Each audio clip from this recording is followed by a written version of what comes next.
The seventh year of love, my fiance's assistant sent me a photo of them getting their marriage certificate. Looking at the picture, I calmly broke up with my girlfriend.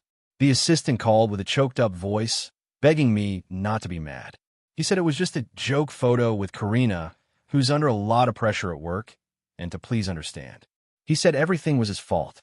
On the other end of the phone was Karina, speaking in a tone she'd never used with me before. She said, "Honey, don't get upset. No need to explain to him. Where's he going to go after leaving me?" I didn't respond. I just threw away the engagement ring and picked up my acceptance letter. I flew abroad and turned off my phone. Starting to pack quietly, Karina didn't come home all night. She stumbled in the next morning, reeking of alcohol. Seeing me on the couch, she ordered in her usual commanding tone, "Make me some sugar water." I glanced up and didn't respond, just continued packing my things. Seeing me not answer, Karina came over, frowning. "Victor, are you deaf?" Noticing my packed luggage, she paused, then her face darkened. "What's this? You really plan to break up?" Without looking at her, I replied calmly, "Breaking up isn't something to joke about." Maybe it was my calm demeanor that made Karina's gaze turn icy. She kicked over my suitcase and looked down at me. "Have you had enough of this tantrum?" I glanced at her, a mocking smile on my lips. "A tantrum? You went and married someone else. Why would I listen to anything you say?" Karina looked even more impatient. "Haven't I explained it was just for fun? Nick's got cancer. He wanted to give his parents some comfort before he passed. You know he's been with me since graduation, more than an assistant, a friend. Why shouldn't I help him?" Her tone sounded condescending. "It's fine. Once he's gone, we can get the license again." I waved my hand, interrupting her ridiculous explanation. "Enough. There's no need to tell me. You have a husband now. Discuss things with him." Karina's expression turned cold again. "In the end, you're just unkind and don't trust me. If that's the case, we shouldn't get married." Her tone was threatening, but I was unfazed. "All right." Karina was taken aback, disbelief in her eyes. "You're serious?" I didn't answer. I just picked up my suitcase and started to leave. As I passed Karina, she suddenly grabbed my wrist, her words icy. "Think it through. Without me, you're nothing." I looked into her eyes, this person I loved for 7 years, only coldness and disdain now. It hurt, no doubt about it. I took a deep breath, smiled, and gently pried her fingers off. "Wish you both happiness." With that, I walked out without a backward glance. Before I closed the door, I heard Karina's furious voice behind me. "Victor, don't think you can come crawling back. Let's see how far you get without me." I stopped and turned around, not out of regret or longing. I just wanted to see the face of the girl I once loved so deeply, now so loathsome. Karina stomped to the doorway, gave me a cold look, and slammed. The door slammed with a loud bang, loud enough to express her anger at the entrance to the apartment complex. I ran into Nick. I didn't need to ask. I knew he brought Karina back. He was probably waiting for us to fight so he could play the caring role. He lowered his window, glanced at my luggage, and smirked. "Oh, isn't it Victor? Got kicked out by Karina, huh?" I gave him a cold look, ignoring him, but he blocked my path, grinning mockingly. "Good riddance. You are too old for her anyway." I stopped, taking in his smirk, and laughed.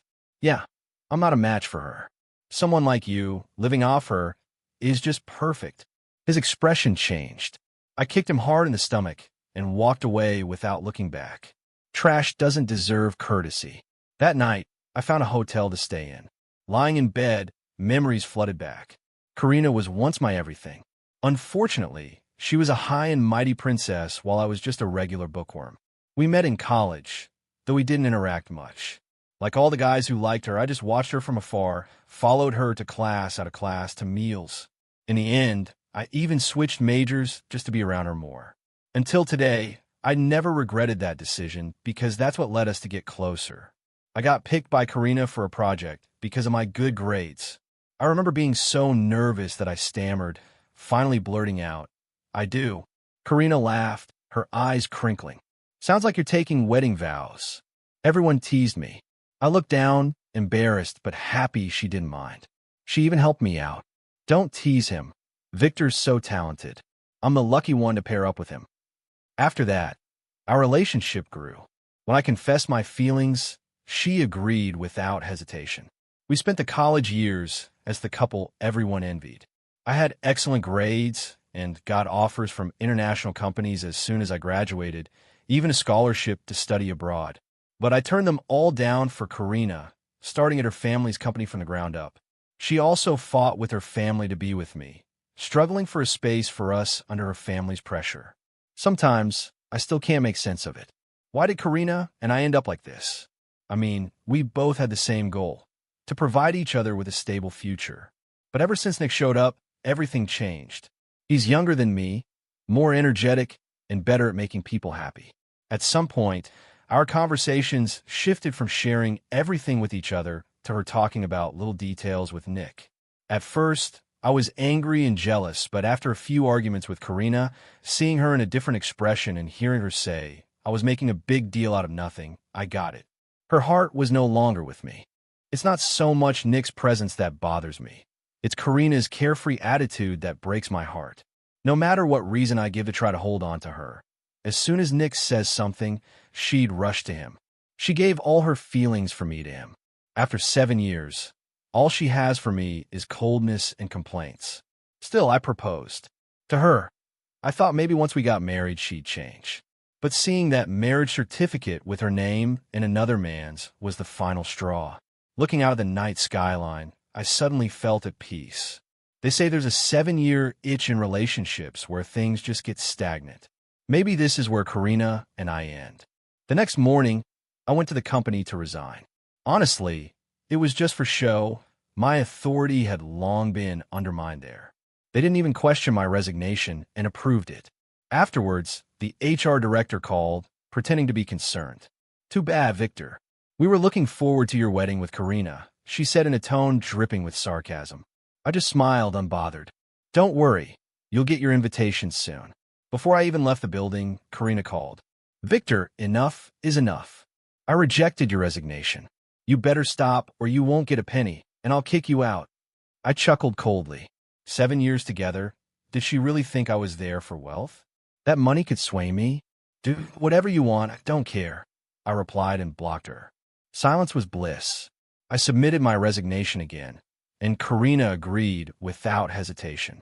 Once I got my papers, I left without looking back. That night, I slept better than ever, with no worries about Karina, the company, or anything else. Early morning, a loud ring woke me. Victor, what's your problem? The project's signing today. You better be there. Karina barked over the phone. I shook my head, waking up fully. Holding back annoyance, I moved the phone away and waited for her to finish. Then I said slowly, Ms. Liu, you must have forgotten. I quit yesterday, and you agreed. So what does your project have to do with me? Victor, she snapped, her voice full of anger. I warn you, don't make me use legal means. Your resignation may have been accepted, but we haven't finished the handover. I can sue you if you don't show. I wasn't playing her game. I coldly replied, don't try to threaten me. If you'd read my resignation properly, you wouldn't be wasting your time talking to me. With that, I hung up. I didn't expect to run into Karina so soon after I quit. Several companies reached out, offering opportunities. One came from a company's boss inviting me to dinner. I couldn't refuse, so I went. The boss was generous, booking a high-end hotel. But as soon as I arrived, I saw familiar faces from my old company filling the lobby. I realized the hotel was owned by my previous firm, and Karina's project was likely there. As I hesitated, Nick appeared out of nowhere, blocking my way. Isn't that the loser? He sneered, challenging me. What, got cold feet now? I shot him a cold glance and smirked. I guess I didn't beat you enough last time. Coming back for more. Nick's face fell. He backed up a bit, humiliated. Victor, don't think you're all that, he barked. Karina's my wife now. You're just a useless failure. I ignored him, pushed past, and entered the hotel. Nick was yelling about calling security, causing a scene. People were staring. I waved casually, acknowledging. The boss had reserved a room on the second floor, but someone clearly didn't want me to leave easily. Victor, stop right there.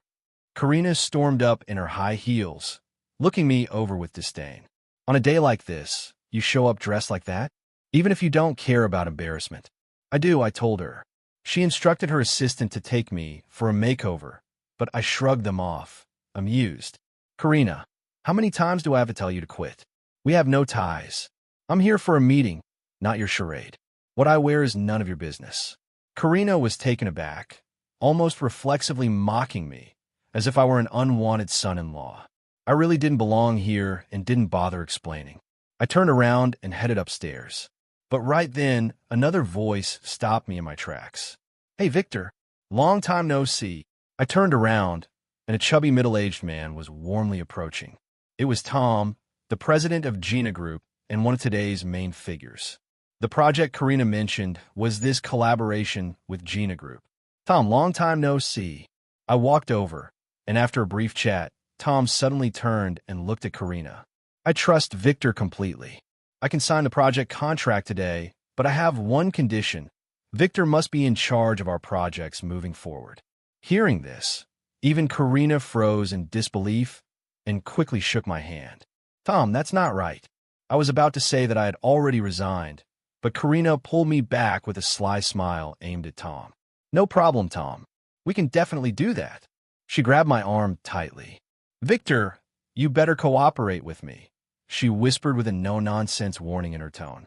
I gave a snort of laughter and shook off her hand, with Tom, the president, and everyone else looking on in confusion. I spoke up loud and clear. I'm sorry, but I won't be participating in or collaborating on this project. I submitted my resignation yesterday, and in the future, I have no ties with Karina's company. Miss Karina has already registered marriage with her assistant, which means she'll have nothing to do with me from now on. I gave Tom an apologetic smile. Sorry, Tom. Looks like I won't be able to work with you anymore. Karina stood there in shock, not expecting I would draw such a hard line. Tom's expression turned slightly grim. Karina, is what he's saying true? For a moment, Karina seemed at a loss, and Nick hurried over. All flattery, Tom. Don't worry about it. This guy's just a freeloader.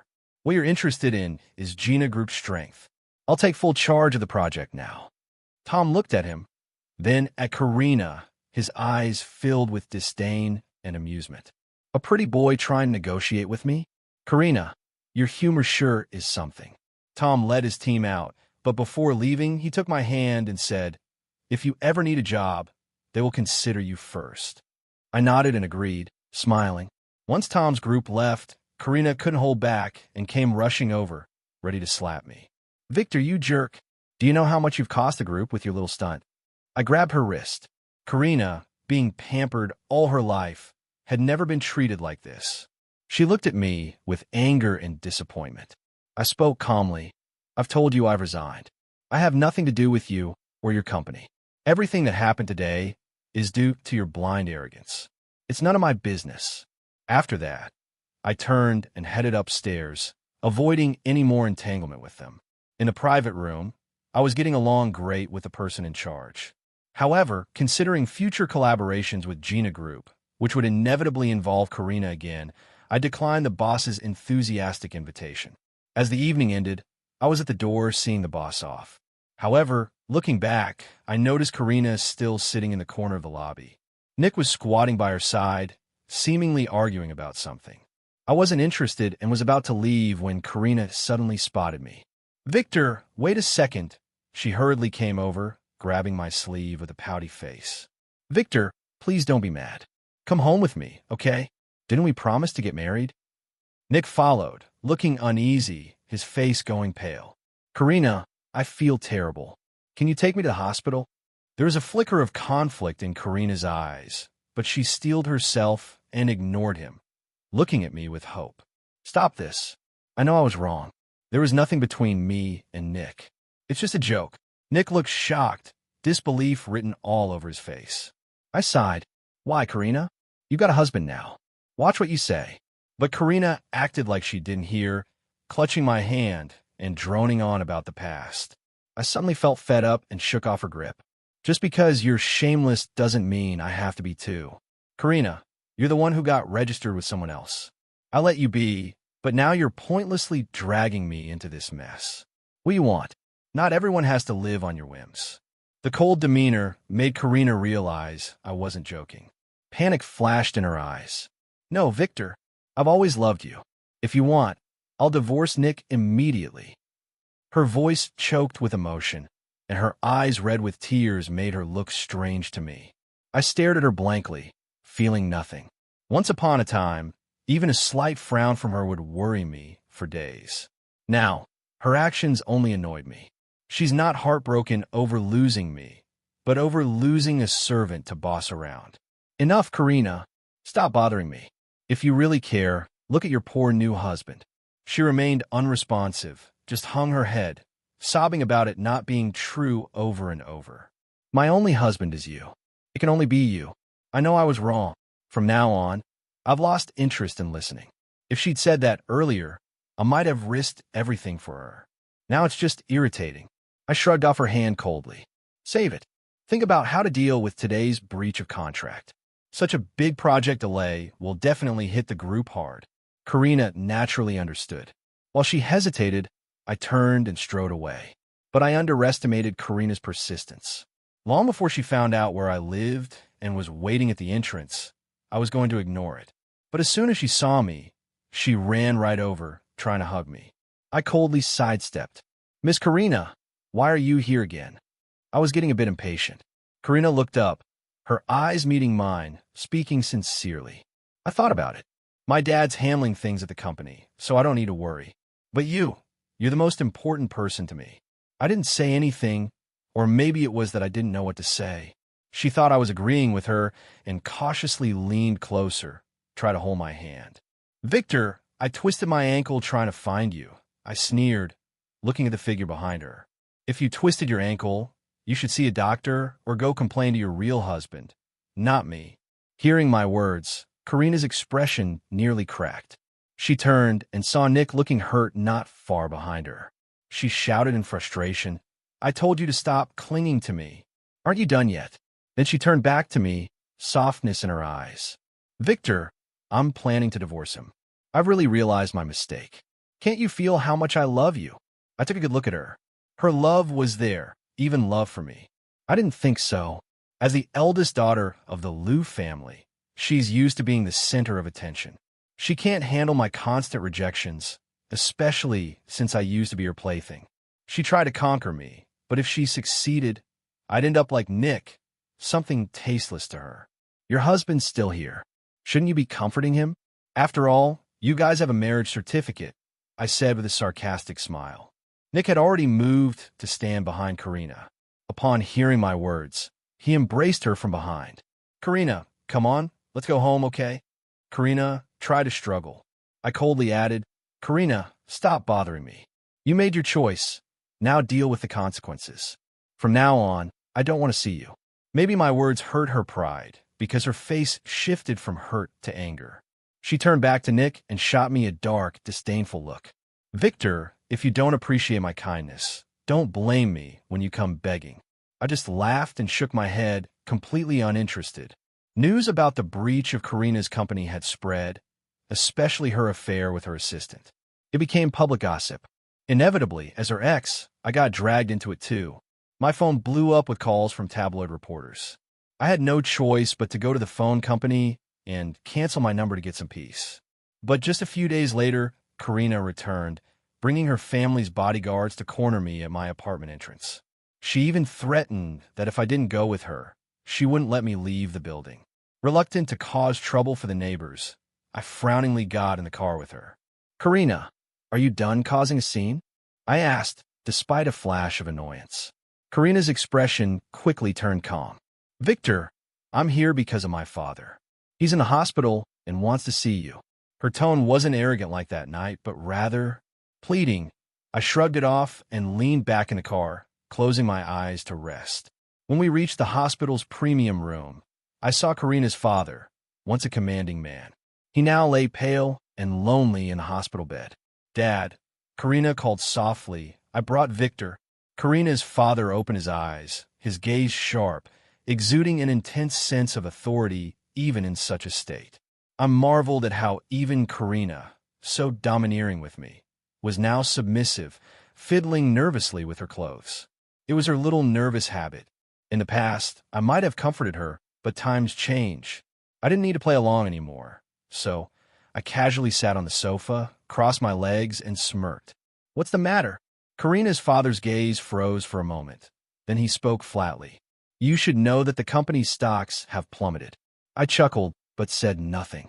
His expression darkened. I called you here to discuss marrying Karina soon. That way, we can go ahead with the deal with Tom. It benefits both of us. He sounded weak due to his condition, but his disdainful, commanding tone was clear. Since he found out I was dating Karina, he did all he could to stop it, thinking that as a poor guy from the countryside, I was after Karina's family's wealth. To this day, he still thinks the same. I laughed, now understanding their game, failing to mend bridges with Tom after offending him. They turned to me once they learned of Tom's favorable opinion of me. I've been a pawn to them all along, with no rights of my own. I've arranged for her to divorce Nick. As long as you agree, you can marry my daughter right away. Karina looked at me with teary eyes, hoping I'd nod in agreement. I looked her straight in the eye, speaking slowly and clearly. Sorry, I don't want anyone's leftovers. As soon as I finished, Karina's father's face darkened, and he slapped her. Shameless thing, stirring up such a mess for a pretty boy and always making a fuss with me. Don't you see your worth? Ignoring his underlying insults, I just smiled, not bothering to respond. Karina held her reddened cheek, staring at me, clearly hoping I'd say something. I stayed silent, just observing coldly. Then I snorted, got up, and left, feeling his pride wounded. Karina's father could no longer maintain the pretense, leaping from bed and hurling insults at my back. As I left, I ignored him entirely, treating it like a dog barking. I just didn't expect Karina to leave her dad and chase after me. What's up? I asked, feeling pretty impatient. Karina is choking back tears. Victor, I divorced Nick. There's nothing stopping us now. Won't you marry me? I didn't say a word, just stared at her coldly. My meaning was clear. Karina started crying, shaking her head. No way. You didn't used to be like this. Is there really no chance for us? You know I love you. But I don't love you anymore. I cut her off. I don't believe you. Karina got more emotional. I don't believe you, Victor. You used to love me so much. Did you forget? She's yelling at me hysterically. It's hard to believe this was once the cool and composed Karina. I imposed CO a smirk, looking at her without any feeling. You said it yourself. That was before the Karina I loved was gone. My words hit Karina like a thunderclap. She shook her head furiously, still trying to make a case, but I'm out of patience. I don't want this back and forth or hear any apologies. I pushed her away and walked off. She collapsed, crying hard. After that day, we cut all ties. Though the buzz about Karina's company going down made headlines, she had to pay off a huge penalty to Tom. She tried to cut costs by downsizing the whole company, which got into a state of panic. The bad news just flooded the media. If her family didn't have such strong roots, it could have been a total disaster. But I didn't feel much about it. Karina got herself into this mess. Meanwhile, Tom reached out to me again with a solid offer. I was tempted, but knowing I'd have to deal with Karina's family, I turned it down. I contacted my college mentor and asked about studying abroad. He was really pleased since he was pretty disappointed when I gave up a big opportunity for Karina. See me get back on track. He was very supportive. Victor, you're young. It's time to work hard. After retaking exams a few times, I got accepted into a famous school abroad. To celebrate, my mentor organized a reunion with old classmates. I ran into Karina again. In just a few months, she was almost unrecognizable. Karina broke the awkward silence. Hey, long time no see, Victor, she said with a smile, but seemed a little forced. I nodded and didn't say much. Her eyes dimmed. I must look terrible now, right? Not too bad, just a bit tired, I answered honestly. Her eyes welled up again, colors of hurt and longing in her voice. Victor, I thought I'd never see you again. She stepped close, almost touching me. I frowned and stepped back. Talking is fine, but standing so close, people might get the wrong idea. My action and words startled Karina. Her eyes were full of sorrow. I got annoyed. Who was she putting on this show for? If there's nothing else, let's go inside. The professor is waiting. I tossed these words over my shoulder and brushed past her. When people heard I got into a top school abroad, they raised their glasses to me. After a few rounds, I was getting buzzed. My mentor, not much of a drinker, left early. I understood he was giving us space. With him gone, folks loosened up more, chatting and drinking about different topics. Someone brought me into the conversation. I answered all the questions, then the unavoidable topic of me and Karina came up. In college, we were the golden couple. I frowned, picked up my drink, then spoke once everyone was looking. Karina's a rich girl, not someone I can match. Thanks to our past, I've become a better person. Then I downed my drink. People sensed it was a tense subject, so the conversation shifted. Still, some wouldn't let it go, pushing for Karina and me to play a couple games. Seeing me set down my drink, refusing to partake, Karina tried to help me out. Yet the others kept pressing. Karina sighed, sitting next to me, almost instinctively. I stood up, and Karina seemed tipsy, stumbled, and grabbed me.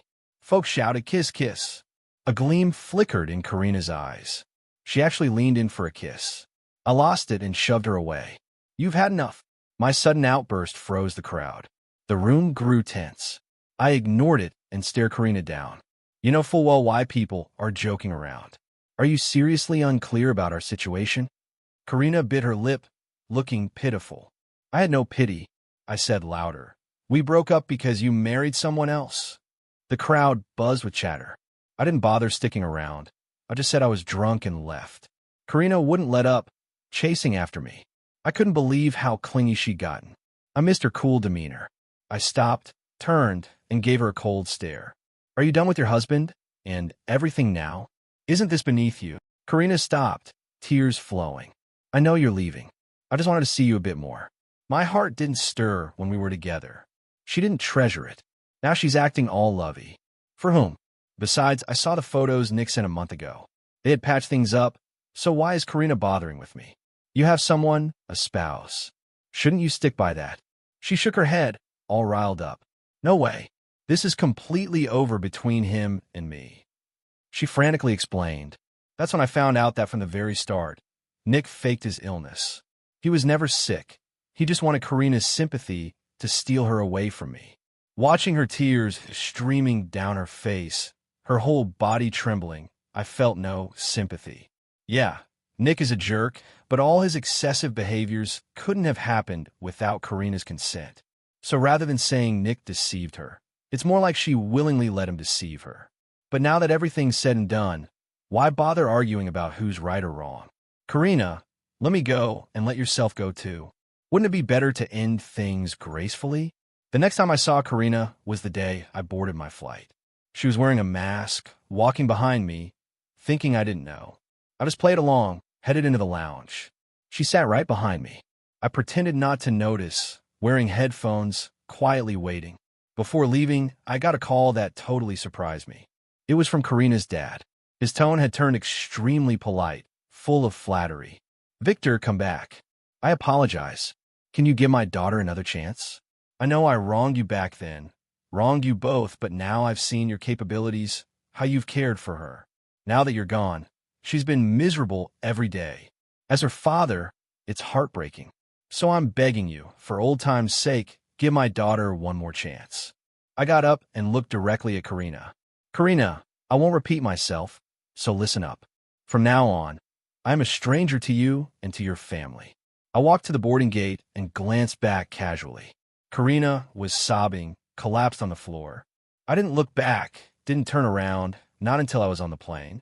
Looking out at the blue skies and white clouds, did my thoughts finally come. I deleted all the contacts related to Karina.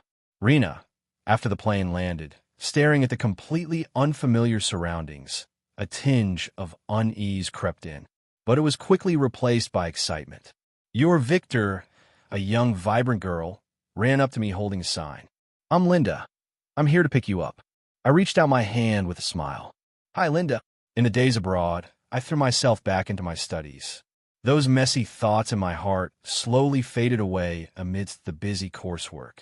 When I almost forgot the name Karina, one late night, I received a call from across the ocean. Is this Victor? Yes, it is. I'm Karina's lawyer. She passed away at 3:10 p.m. Beijing time. Before she died, she entrusted me to pass on a message to you.